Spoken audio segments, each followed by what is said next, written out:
حیا ٹاک کے معزز سامعین السلام علیکم۔ آپ سن رہے حجاب ناول آمنہ خان کے قلم سے قسط نمبر 1۔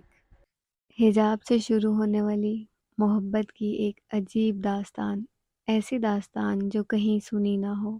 ایک لڑکا جو سید خاندان سے ہے اور ایک لڑکی جو پٹھان ہے، حقیقت پر مبنی کم عمر محبت کی خوبصورت داستان آمنہ خان کے قلم سے۔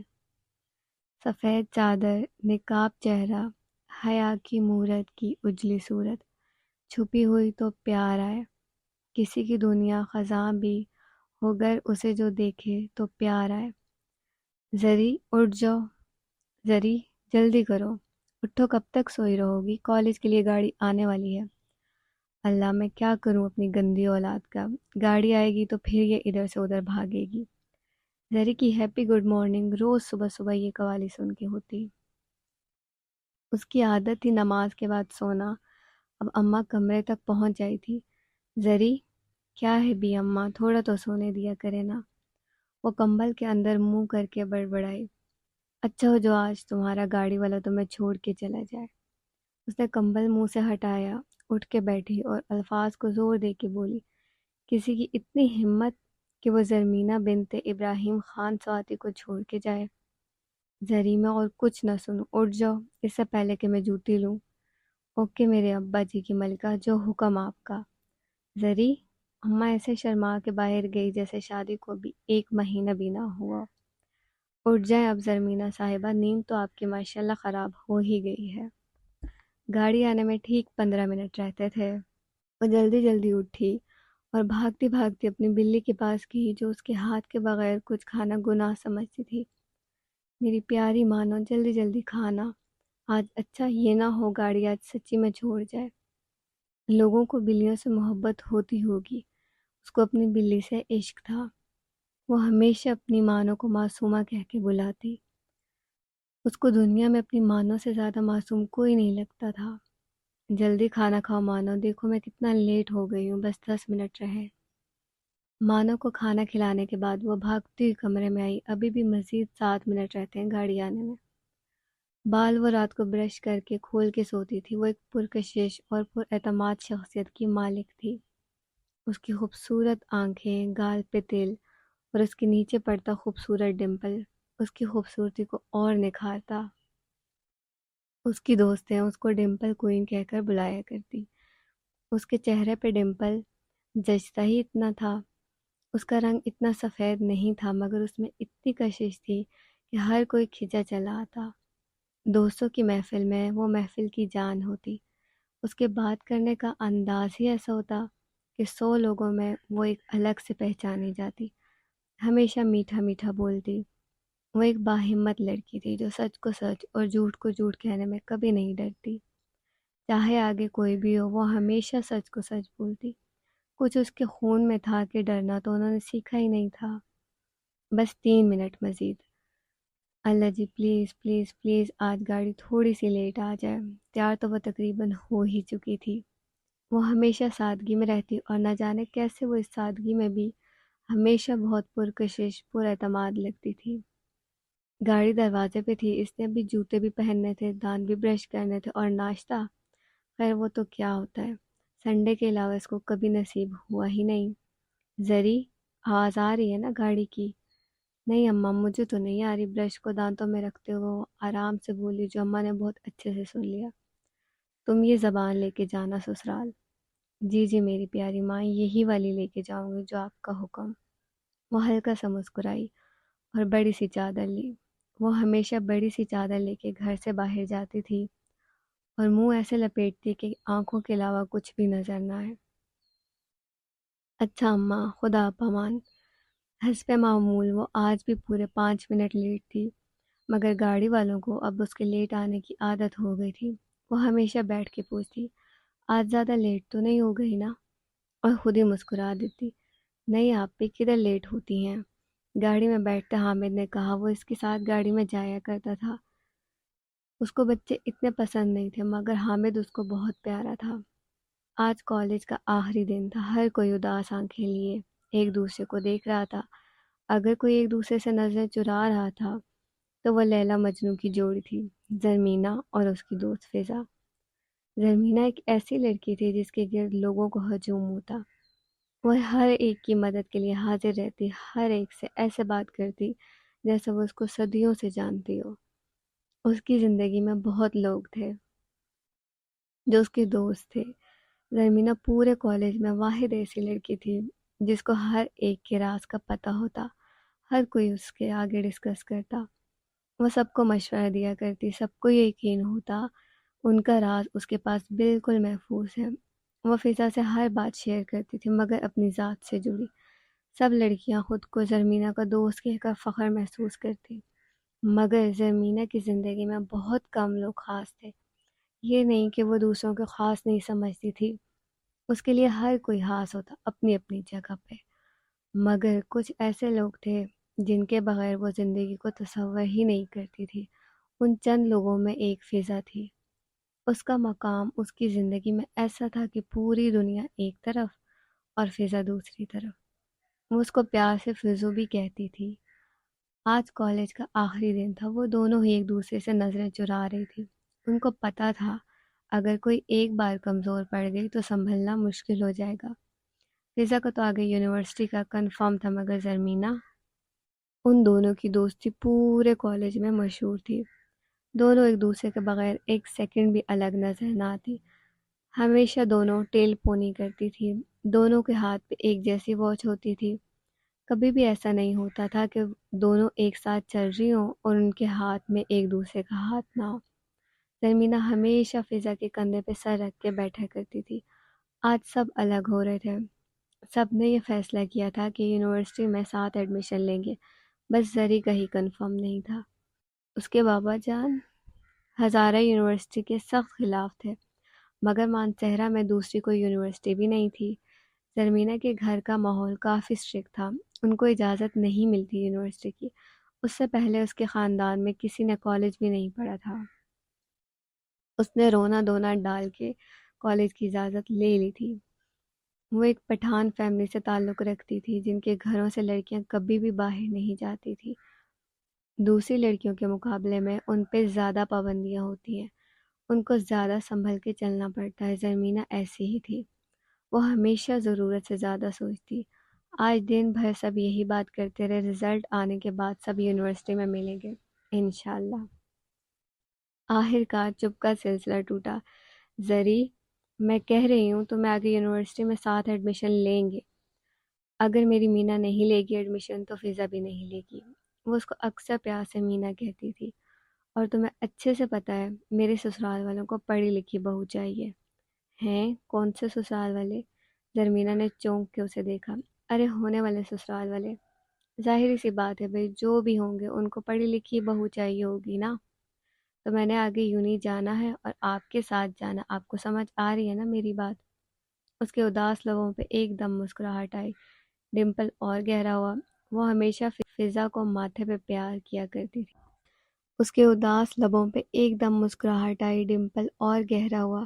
وہ ہمیشہ فضا کو ماتھے پہ پیار کیا کرتی تھی، آج بھی اس نے ایسے ہی کیا۔ زری میری بات مان لو نا پلیز، اس نے بے بسی سے کہا۔ زرمینہ کی خاموشی سے جھنجھلا کے اس نے چیخ کے بولا، سمجھ آ رہی ہے نا میری بات؟ جی مجھے تو سمجھ آ رہی ہے آپ کی بات، مگر میرے گھر والوں کو اور بھائیوں کو کون سمجھائے گا؟ دو بھائیوں کی اکلوتی اور چھوٹی بہن ہونا بھی عذاب سے کم نہیں ہوتا بعض اوقات۔ میں کچھ نہیں سمجھ رہی، بس وعدہ کرو تم آگے ایڈمیشن لو گی۔ اچھا ٹھیک ہے، میرے ہونے والے بچوں کی خالہ، لوں گی انشاءاللہ، بس تم دعا کرنا کہ اجازت مل جائے مجھے۔ آپ کو اجازت ملنا کون سا مشکل کام ہے؟ آپ کو تو ڈائریکٹ رابطہ ہے اوپر والے سے، جو چاہتی ہو مل جاتا ہے۔ بے شک میں اپنے اللہ جی کی لاڈلی ہوں۔ اس بات سے اس کے دل میں ایسا سکون اترتا تھا، اس کی ساری پریشانیاں غائب ہو جاتی تھی۔ کچھ وقت پہلے کی اداسی کیسے ختم ہوئی اس کو پتہ ہی نہیں چلا۔ فضا نے اس کو ایک دم گلے سے لگا لیا۔ اس کی موٹی موٹی آنکھوں میں آنسو تو اب بھی تھے، مگر اب وہ آنسو اداسی کے نہیں تھے۔ اس کو پتہ تھا زرمینہ سوادی جو کہتی ہے وہ کرتی بھی ہے۔ آج سب گلے مل رہے تھے، جانے کون اب کب کہاں ملے کسی کو کچھ پتہ نہیں تھا۔ سب کہہ رہے تھے یونیورسٹی میں ساتھ جائیں گے، مگر ان میں سے کچھ کی شادی ہو جانی تھی، جن کو زرمینہ کی طرح یونی میں جانے کی اجازت نہیں ملنی تھی، انہوں نے پرائیویٹ گھر میں پڑھنا تھا۔ اب زرمینہ کے لیے سب سے مشکل مرحلہ تھا یونی کے لیے گھر والوں کو راضی کرنا۔ کچھ تو اس نے سوچ لیا تھا کہ کیسے یہ کام ممکن ہے، مگر پھر سوچ کے اداس ہو جاتی اگر نہ اجازت ملی تو۔ آج واپسی پہ گاڑی میں اس نے ذیشان روکھی کے گانے نہیں سنے تھے۔ اگر 5 منٹ کا بھی سفر کرتی تو ذیشان کے گانے سنتی، مگر آج وہ کچھ اور ہی سوچ رہی تھی۔ ابو امی لالا گل جی گل کو قائل کرنا تو ناممکن سی بات تھی، البتہ دادی اماں کو وہ منا سکتی تھی۔ دادی اماں اس کی ہر بات مان جایا کرتی تھی۔ کالج جانے میں بھی ان کا ہی ہاتھ تھا، ورنہ وہ میٹرک کے بعد گھر پہ بیٹھ جاتی۔ 2 سال جو اس نے کالج میں لگے تھے اس کو پتہ ہی تھا، ایک بھی دن ایسا نہیں تھا کہ وہ لوکل گاڑی پہ آئی ہو۔ اس کے لیے ایک الگ گاڑی لگائی گئی تھی اور ڈرائیور بھی مکمل اعتماد کا بندہ تھا۔ اس نے سوچا کہ وہ دادی اماں کو منا لے گی، دادی اماں ابو کو، اور ایک دفعہ ابو راضی ہو گئے تو بھائیوں کی تو ہمت بھی نہیں ہوگی ان کے سامنے کچھ بولے۔ لیکن اس کو اجازت ملنا ناممکن سی بات تھی، ادھر جدھر لڑکے لڑکیاں اکٹھے پڑھتے ہوں۔ اس نے تو آج تک کسی لڑکے سے بات بھی نہیں کی تھی، نہ ہی اپنے خاندان میں اور نہ خاندان سے باہر۔ وہ روایتی پٹھان تو نہیں تھے جن کے گھر میں لڑکیاں ٹوپی والا برقع لیں، مگر خون تو پٹھانوں کا ہی ہے نا۔ اس کو اگر ہلکی سی امید تھی تو وہ دادی اماں سے تھی۔ سوچوں کے سلسلے ٹوٹے، وہ حقیقت کی دنیا میں آئی۔ اداسی پھر سے اس کی آنکھوں میں چھا گئی۔ وہ جب بھی اداس ہوتی اس کی آنکھیں ساری اداسی اپنے اندر سمیٹ لیتی اور سب کو پتہ چل جاتا آج زمینہ خان سوتی صاحبہ اداس ہے۔ سوچتے سوچتے اس کا دماغ گھومنے لگا۔ اس نے آنکھیں بند کی، سر کو گاڑی کی سیٹ سے لگایا، دماغ کو بالکل پرسکون کیا۔ آپ کو اجازت ملنا کون سا مشکل کام ہے، آپ کا تو ڈائریکٹ رابطہ ہے اوپر والے سے۔ فضا کی بات کانوں میں گونجی اور پھر سے اس کے دل میں سکون اترا۔ آج وہ گھر آئی تو بالکل خاموش تھی، ایسے بھی وہ اتنا نہیں بولتی تھی، مگر ایک رونق ضرور رہتی تھی گھر پہ۔ وہ بہت شرارتیں کرنے والی بہت خوش مزاج سی تھی، مگر پچھلے کچھ مہینوں سے وہ گم سی رہنے لگی اور ابھی تک کسی کو اس بات کی وجہ سمجھ میں نہیں آئی تھی۔ اچانک کیا ہو گیا، وہ کیوں ایسے گم سی رہتی ہے؟ وہ اپنے ہر راز بس اللہ جی کو بتاتی، ان سے باتیں کرتی تھی، اور تو اور ان سے خفا بھی ہو جایا کرتی۔ اللہ جی آج میں خفا ہوں آپ سے بس، پھر چپ ہوتی جیسے کوئی سن رہا ہے، کوئی اس کی بات کا جواب دے رہا ہے۔ کیوں میں آپ سے خفا نہیں ہو سکتی؟ میرا دل خفا ہونے کا تو میں بس خفا ہو گئی آپ سے۔ اب آپ مجھے کسی کے ہاتھوں چاکلیٹ کھلوا کے بھی راضی نہیں کر سکتے، میں بس خفا ہوں آپ سے آج۔ سن لیں مجھے چاکلیٹ نہیں کھانی، اچھا؟ پھر مسکرا دیتی۔ اس کا خوبصورت پڑتا ڈمپل اور گہرا ہو جاتا، آنکھوں میں عجیب سی چمک ہوتی جب بھی وہ مسکراتی، اور پھر وہ بے صبری سے چاکلیٹ کا انتظار کر رہی ہوتی۔ اس کو پتہ ہوتا اللہ پاک کسی نہ کسی کے ہاتھوں چاکلیٹ اس تک پہنچا ہی دیں گے، کوئی نہ کوئی وسیلہ بن ہی جائے گا۔ ایسا کبھی نہیں ہوا تھا وہ کبھی کچھ مانگے اور اس کو نہ ملے۔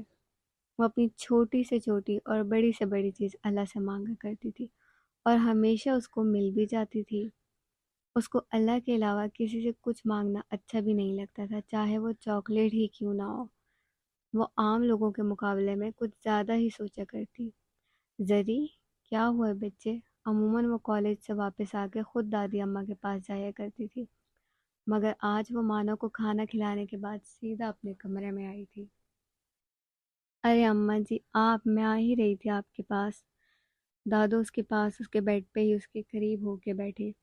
وہ ہمیشہ سر پہ دوپٹہ رکھتی تھی، گھر میں بھی بڑی سی چادر اوڑھے رکھتی، اگر دوپٹہ لیتی تو زیادہ تر حجاب کی صورت میں ڈبل کر کے لیتی۔ دادی اماں ہمیشہ کی طرح تصویر پر کچھ پڑھ رہی تھی، اس کو معلوم تھا وہ کیا کر رہی ہے۔ انہوں نے اپنا ورد پورا کیا، اس کو پیار سے دیکھا اور اس کے منہ پہ پھونک ماری۔ آج میرا بچہ میرے پاس نہیں آیا، میں نے سوچا میں خود چلی جاؤں۔ دادی اماں سوری میں نہیں آ پائی آپ کے پاس، آج تھکی تھی نا تھوڑا۔ وہ شرمندہ ہو رہی تھی۔ کوئی بات نہیں مڑا، دیکھو میں خود آ گئی تم کو دیکھنے۔ ان کا لہجہ پشتو والا تھا، اردو بول تو لیتی تھی مگر پشتو کا ٹچ اس میں لازمی تھا۔ آج تم نے اپنی بلی سے باتیں بھی نہیں کی، طبیعت وبیعت تو ٹھیک ہے نا تمہارا؟ دادی اماں مانو نام ہے اس کا۔ وہ ذرا خفا ہو کے بولی۔ اس کو اچھا نہیں لگتا تھا کوئی اس کی مانو کو بلی کہے۔ مانو نام ہے یا شانو ہے تو بلی ہی نا۔ اب بلی کو بلی نہ بولے بندہ تو کتا بولے۔ تم بھی کمال کرتی ہو زمینہ۔ زری کو اپنے ہر رشتے سے بہت محبت تھی۔ وہ زیادہ سے زیادہ وقت اپنی دادوں کے ساتھ گزارا کرتی تھی، ہمیشہ ان سے ان کی جوانی کے قصے سنا کرتی۔ آج وہ پریشان تھی، اس نے دادی کو راضی جو کرنا تھا، جو کہ بہت مشکل کام تھا، مگر اس نے سوچ لیا تھا ہار تو وہ بھی نہیں مانے گی۔ خون تو اس کی رگوں میں بھی سواتیوں کا ہی تھا۔ آج میں بات نہیں کروں گی یونی کے سلسلے میں، ایک دفعہ پیپر ہو جائیں پھر بات کروں گی، اس نے دل میں سوچتے ہوئے کہا۔ آج تو لوگ پڑھ رہے ہیں۔ وہ اس کے پاس بیٹھا، اس کی ایک کتاب اٹھائی اور صفحے ادھر ادھر کرتے ہوئے اس کو تنگ کرنے لگا۔ سلطان، اس کے دوسرے نمبر کا بھائی۔ زمینہ اس سے 1 سال بڑی تھی، مگر اس کو کبھی بھی نہیں لگا کہ وہ اس کی بڑی بہن ہے۔ بھائی چھوٹے بھی ہوں، وہ ہمیشہ بہنوں کے معاملے میں بڑے ہی ہوتے ہیں۔ زری کو کبھی نہیں لگا کہ وہ اس سے بڑی ہے۔ وہ اس کو جان جی کہہ کے بلاتی۔ وہ دونوں آپس میں ہمیشہ گپ شپ لگایا کرتے تھے۔ خیر سے کتنے پیپر رہ گئے میری بہن کے؟ کیوں، میں آپ کو کیوں بتاؤں؟ جیسے تو مجھے پاس ہونے پہ بڑے گفٹ دے دیتے ہیں نا آپ، اس نے منہ بنا کے کہا۔ اچھا تو میری طوطا مینا کا موڈ خراب ہے آج، اس نے شرارتی انداز میں بولا۔ اماں، اماں سن بھی لینا۔ کیا ہوا ہے زری؟ کیوں شور کر رہی ہو؟ پتہ بھی ہے بابا جان گھر پہ موجود ہے، اچھی بیٹیوں کے ساتھ اتنا اونچا اونچا بولنا اچھا نہیں لگتا۔ ہاں تو اچھے بیٹوں کے ساتھ یہ اچھا لگتا ہے نا کہ صبح بہن کا پیپر ہے اور وہ اس کو تنگ کرے۔ کیا کہہ دیا اب بھائی نے جو اتنا موڈ بنا رہی ہو؟ نہیں، آپ کا بیٹا تو کچھ بھی نہیں کہتا، جو کہتی ہوں میں ہی کہتی ہوں۔ کل بھی جان جی نے مانو کو ڈانٹا ہے۔ وہ جو کب سے چپ بیٹھا مسکراتا ہوا سن رہا تھا، فوراً بول پڑا۔ اف، اس بلی کا نام نہ لینا میرے سامنے، نہیں تو میرے ہاتھ سے وہ آج ہی مر جائے گی۔ بلی نہیں ہے وہ، مانو ہے۔ وہ پھر زور سے غصے میں بولی۔ جی ہاں، اسی مانو نے کل میرا کبوتر مار دیا، اگر میں وقت پہ نہ پہنچ جاتا تو۔ بہت اچھا ہوتا مار دیتی تو۔ اللہ کرے وہ مار ہی دے، سب کو تو بہت اچھا ہو، خود بولوں گی میں اس کو مارے۔ اس دن وہ زرمینہ صاحبہ آپ کا اور آپ کی مانو کا آخری دن ہوگا اس گھر میں۔ ہاں، میں لالا گل کو بولوں گی آپ کا، آنے دیں آج آپ ان کو۔ شہاب اس لڑائی میں ہمیشہ بہن کی سائیڈ ہوتا تھا، اور اماں آپ ہمیشہ اپنے بیٹے کی سائیڈ لیا کریں۔ وہ غصے میں اپنی کتابیں لے کے اپنے کمرے میں چلی گئی۔ بندہ سکون سے پڑھ بھی نہیں سکتا اس گھر میں تو، اور زور سے دروازہ بند کیا۔ کتنی بار کہا ہے نہ کیا کرو تنگ اس کو۔ امی نے خفا ہو کے سلطان کو کہا۔ میں کدھر کرتا ہوں تنگ، وہ خود ہی تنگ ہوتی ہے، تو ہر چھوٹی چھوٹی بات پہ غصہ ہوتی ہے۔ اماں ضرور اس کو کوئی پریشانی ہے، ورنہ تو یہ بہت خوش مزاج سی ہوتی تھی۔ اس کا ایسا موڈ تب بھی ہوتا ہے جب یہ پریشان ہو۔ وہ بہت فکر مندی سے ماں کو کہہ رہا تھا۔ نہ پریشان ہو تم، پیپر ہے نا اس کی تو تبھی پریشان ہے۔ انہوں نے بیٹے کو ٹالنے کے لیے یہ بات کہی تھی، پریشان تو وہ خود بھی تھی۔ پیپر تو پہلے بھی ہوتے تھے، وہ اس قدر پریشان تو کبھی نہیں ہوئی تھی۔ یا اللہ میری بچی پہ رحم کرنا۔ انہوں نے دل ہی دل میں دعا کی اور اٹھ کے کچن کی طرف چلی گئی۔ زرمینہ کے پیپر ختم ہو چکے تھے۔ آج گھر پہ سب ایک ساتھ موجود تھے۔ بابا جان نے سب کو دادی اماں کے کمرے میں بلوایا تھا سوائے زرمینہ کے۔ اس کا دل بے چین ہونے لگا، عجیب سی کیفیت ہونے لگی، جانے کیا بات ہوگی، اندر کیوں سب بیٹھے ہیں۔ وہ دروازے کے باہر آ کے کھڑی ہو گئی۔ وہ کبھی اس طرح کی غلط حرکت نہیں کرتی، مگر آج معاملہ کچھ الگ تھا۔ اس کے ماتھے پہ پسینے آنے لگے کیونکہ اندر بات اس کی ہی ہو رہی تھی۔ اماں جی، آج بھائی صاحب میری دکان پہ آئے تھے۔ ابراہیم نے نرم سے انداز میں ماں کو مخاطب کیا۔ ابراہیم صاحب کا پردوں کا کاروبار تھا۔ پورے مانسیرا، بفا، بجنا، شنکیاری اور ایبٹ آباد میں پردے ان کی دکان سے آگے دوسری دکانوں تک پہنچائے جاتے تھے۔ ان کا بڑا بیٹا شہاب ان کے ساتھ ہوتا تھا، جبکہ سلطان الیکٹریکل انجینئرنگ میں ڈپلومہ کر رہا تھا اور آگے CSS کرنے کا سوچ رہا تھا۔ اچھا، کیوں آیا تھا فیروز؟ دادی اماں نے خیریت سے پوچھا۔ عموماً وہ گھر پہ آ کے بات کرتا تھا، اور آج اس طرح سب کو اکٹھا کرنا سب کو تجسس میں ڈال رہا تھا۔ اماں جی، وہ اپنے بیٹے رجب خان کے لیے زری کا ہاتھ مانگ رہے تھے۔ رجب کی اور شہاب کی آپس میں بہت گہری دوستی تھی، وہ تو بہت خوش تھا مگر بابا جان کے سامنے بولنے کی ہمت نہیں تھی۔ میں تو بہت خوش ہوں ابراہیم، رجب ہے بھی بہت نیک بچہ، اور دوسرا میرا پوتا ہے۔ زری اور رجب مجھے بڑا عزیز ہے، دونوں ہی۔ اس سے اچھی اور کیا بات ہوگی، گھر کی بچی گھر میں ہی رہ جائے۔ تم کیا کہتی ہو رقیہ؟ ابراہیم صاحب نے بیوی کو مخاطب کیا، جو کافی دیر سے خاموشی سے ان دونوں کی باتیں سن رہی تھی۔ وہ کبھی بھی ابراہیم صاحب کے فیصلے میں نہیں بولتی تھی، جو وہ کہتے وہی پتھر پہ لکیر ہوتا، تو بولنے کا فائدہ بھی کوئی نہیں ہوتا تھا۔ جو آپ کو اور اماں جی کو مناسب لگے، میری بھی وہی مرضی ہوگی، انہوں نے مسکراتے ہوئے کہا۔ پھر ابراہیم صاحب بڑے بیٹے کی طرف مڑے، جو کب سے انتظار کر رہا تھا کہ بابا جان اس سے پوچھیں اور وہ بولے۔ ان کے گھر میں ہر ایک کی بات کو اہمیت دی جاتی تھی، ہر ایک سے مشورہ کیا جاتا تھا، بس فیصلے وہی ہوتے تھے جو بابا جان اور دادی اماں بولے، اور کسی کی ہمت بھی نہیں ہوتی کہ ان کے فیصلوں کے خلاف جائے۔ بابا جان، میں تو بہت خوش ہوں، رجب بہت اچھا لڑکا ہے، اور دوسرا ہمارے اپنے خاندان کا ہے اور سواتی ہے، تو ہمیں اور کیا چاہیے؟ اب سلطان کی باری تھی، جو وہاں موجود ہوتے ہوئے بھی وہاں نہیں تھا۔ وہ کچھ اور سوچ رہا تھا۔ سلطان، سلطان! ابراہیم صاحب نے 2 دفعہ اس کو پکارا۔ جی جی بابا جان، جی، اس نے جلدی جلدی جواب دیا۔ کدھر گم ہو تم؟ سن رہے ہو نا ہم کیا بات کر رہے ہیں؟ انہوں نے غصے سے اس کو کہا۔ غصہ تو سواتیوں کی ناک پہ ہوتا ہے ہمیشہ۔ جی بابا جان، میں سوچ رہا ہوں ایک دفعہ اگر زری سے بھی۔ اس نے بات کو آدھا چھوڑا اور گردن جھکا لی، جیسے اس نے بہت غلط بات کر دی۔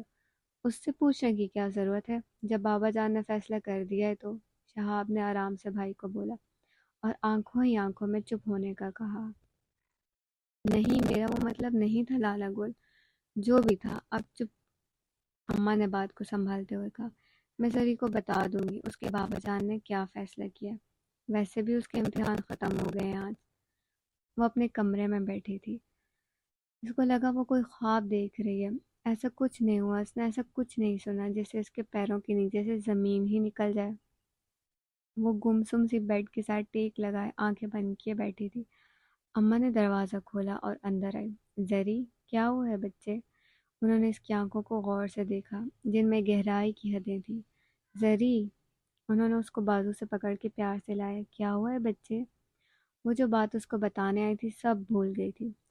اماں، میں یونیورسٹی میں پڑھنا چاہتی ہوں، اس نے چہرے پہ بغیر کچھ تاثر دیے بولا۔ کیا؟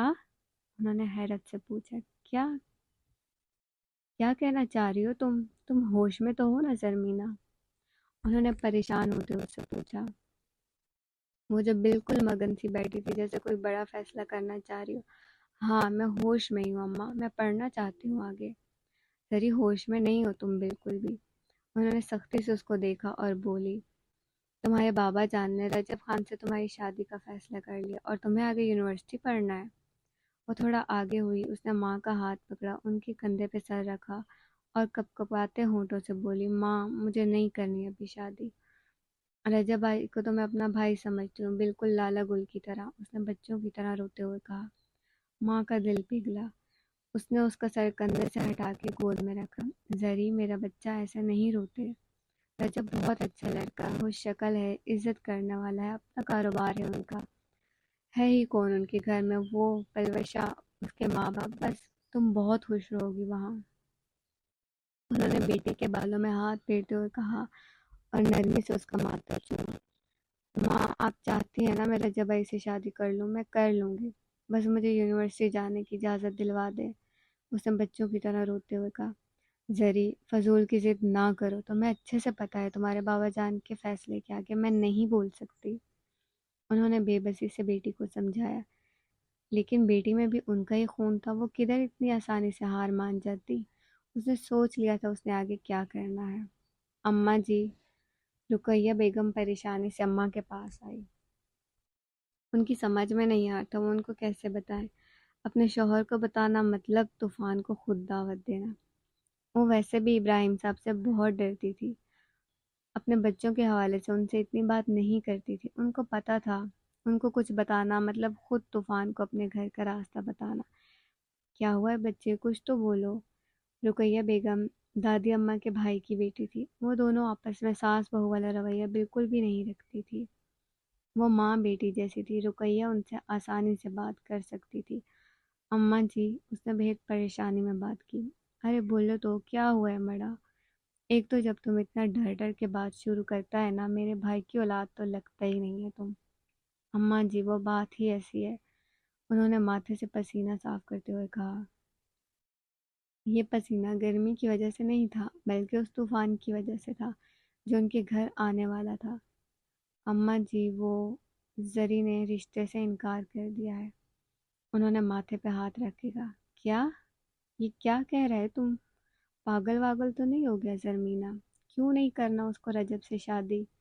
اماں جی زری سے بہت محبت کرتی تھی، مگر اس کی اس بات نے ان کو بھی ہلا دیا تھا۔ تم پوچھو تو اس سے، وہ کیوں انکار کرتا ہے؟ پوچھا ہے اماں جی۔ زہری کہتی ہے اس کو آگے یونیورسٹی میں پڑھنا ہے۔ یہ لڑکی نا پاگل ہو گیا ہے۔ اماں جی قدرے غصے کی حالت میں چلائی تھی۔ تم رکو، میں خود بات کرتی ہے اس سے۔ زری، باہر آؤ۔ دادی اماں غصے سے چلائی تھی۔ دن کو گھر پہ کوئی نہیں ہوتا تھا سوائے دادی اماں اور رقیہ کے۔ اب زری کے امتحان بھی ختم ہو گئے تھے تو وہ بھی گھر پہ ہوتی تھی۔ وہ آسانی سے اس سے بات کر سکتی تھی۔ جی اماں جی۔ وہ جلدی سے آئی اور ان کے پاس آ کے بیٹھی۔ کیا ہوا ہے مڑا؟ کس کو دادو؟ وہ اتنے پرسکون انداز میں پوچھ رہی تھی جیسے کچھ ہوا ہی نہ ہو، مگر اندر سے وہی جانتی تھی کہ اگر اس کا یہ پلان فلاپ ہو گیا تو اس کا کیا حال ہوگا۔ کل کے بجائے آج ہی شادی ہو کے رخصت ہونا پڑے گا۔ دل ہی دل میں وہ دعا کر رہی تھی، اللہ جی میرے ساتھ ہونا، پلیز پلیز مجھے اس مشکل سے نکالنا پلیز۔ دادی اماں نے اس کو بہت غور سے دیکھا۔ تمہیں لگتا ہے تمہارے نہ کرنے سے کسی پہ کوئی فرق پڑے گا؟ اور یونیورسٹی؟ تم پاگل واگل ہو گیا کیا؟ نہیں دادی اماں، بالکل بھی نہیں پاگل ہوئی میں، اس نے اسی پرسکون انداز میں کہا۔ اپنے باپ کا نہیں پتہ تمہیں؟ زندہ زمین میں اتار دے گا۔ دادی اماں نے بہت سخت انداز میں اس کو کہا۔ عموماً وہ اتنے سخت انداز میں بات نہیں کرتی ہوتی، مگر آج ان کو اس کی اس بات نے بہت دکھ دیا تھا۔ اس نے رشتے سے انکار کر دیا ہے۔ زری، بدتمیزی کی بھی حد ہوتی ہے۔ اتنے وقت کی چپ اماں اب بولے بغیر نہ رہ سکی۔ اماں، میں بدتمیزی نہیں کر رہی، اپنا حق استعمال کر رہی ہوں۔ اگر آپ نے میری رجب بھائی سے شادی کروانی ہے تو مجھے یونیورسٹی کی اجازت دلوائیں۔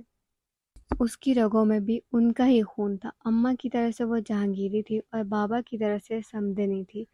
ضد اس کے خون میں تھی۔ یہ کیسا ضد ہے زرمینہ؟ دادی اماں نے پریشانی سے بہو کو دیکھا۔ بس دادی اماں، آپ اس کو کچھ بھی کہیں، بس بات یہی ہے۔ وہ یہ کہہ کر اٹھ کے چلی گئی۔ اس کو پتا تھا تیر بالکل نشانے پہ لگا ہے۔ اماں اور دادی اماں اس کو بابا جان کے سامنے کبھی ذلیل نہیں کریں گی۔ وہ بابا جان کے فیصلے کے خلاف اس کو کبھی بھی نہیں جانے دیں گی۔ وہ دونوں اب گہری سوچ میں پڑ گئی تھی۔ ان کو اپنے بیٹے کا بھی بہت اچھے سے پتا تھا اور اس کی اولاد کا بھی۔ ضد پہ تو وہ تینوں اپنے باپ پہ گئے تھے۔ آج رات کو ہی فیروز صاحب اپنی بیگم اور بیٹی کے ہمراہ باقاعدہ رشتہ لے کے آئے تھے۔ ان کا رواج تھا جب بھی رشتے کے لیے جاؤ تو پھلوں کی ٹوکری ساتھ لے کے جاتے۔ پلوشہ زرمینہ کے پاس آئی۔ وہ رجب سے بہت چھوٹی تھی۔ زرمینہ سے بھی وہ 2-3 مہینے چھوٹی ہی تھی۔ زری، تم خوش تو ہو نا؟ اس نے اس کے چہرے کو دیکھ کے انتہائی تشویشناک انداز میں پوچھا۔ بابا جان خوش ہیں تو میں بھی خوش ہوں، اس نے سرسری سے جواب دیا، جیسے وہ مزید اس سے اور کوئی بات نہیں کرنا چاہ رہی ہو۔ مگر وہ بھی پلوشہ تھی، کہاں چپ رہ سکتی تھی، جبکہ اس کو ایسا لگا کہ اس کے بھائی کے لیے جو لڑکی مانگ رہے ہوں وہ خوش ہی نہیں ہے۔ زری، تم کسی اور کو پسند کرتی ہو؟ اس نے اس کے چہرے کو مکمل دیکھتے ہوئے کہا۔ زری کو لگا جیسے اس کے پیروں کے نیچے سے کسی نے زمین چھین لی ہو، اس کے سر سے کسی نے چادر اتار لی ہو۔ اس نے بہت حیرت سے اس کو دیکھا۔ کیا کہا تم نے؟ پھر سے کہنا ایک دفعہ۔ اس نے اس قدر غصے سے پوچھا کہ پلوشہ کو خود ہی اپنے سوال پہ شرمندگی ہونے لگی۔ ارے میں تو مذاق کر رہی تھی۔ وہ اپنی شرمندگی کو مٹانے کے لیے پھیکا سا مسکرائی اور وہاں سے اٹھ کے دادی اماں کے پاس گئی جہاں سب بڑے بیٹھے تھے۔ مزید اچھی ویڈیوز کے لیے ہمارے چینل کو لائک، سبسکرائب اور شیئر ضرور کیجیے، اور ساتھ میں موجود گھنٹی کے نشان کو دبانا مت بھولیے گا تاکہ نئی آنے والی ویڈیو کا نوٹیفیکیشن آپ تک پہنچ سکے۔